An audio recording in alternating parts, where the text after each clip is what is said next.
اینسپکشن یا بازرسی لوله که نمونه جدیده.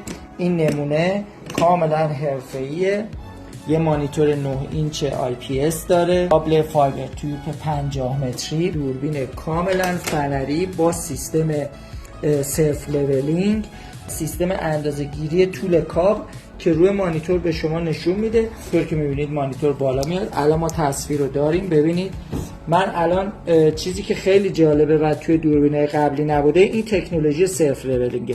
شما هر جوری هم که کابلتون داخل لوله بچرخه همیشه تصویر ثابته برای شما جهتش. ببینید من الان سر دوربین رو میچرخونم ولی تصویر به هیچ عنوان جهتش تغییر نمیکنه و دوربین مجددا خودشو ثابت میکنه. همینطور که میبینید میزان ولتاژ ورودی رو اینجا به شما نشون میده.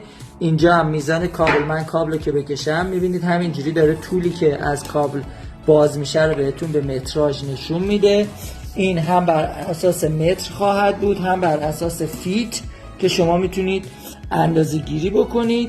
سیستم رکورد، عکس، دارای زوم، LED ها رو روشن بکنید. در 5 استپ اینجا به شما نشون میده. کیفیت تصویر بسیار عالی.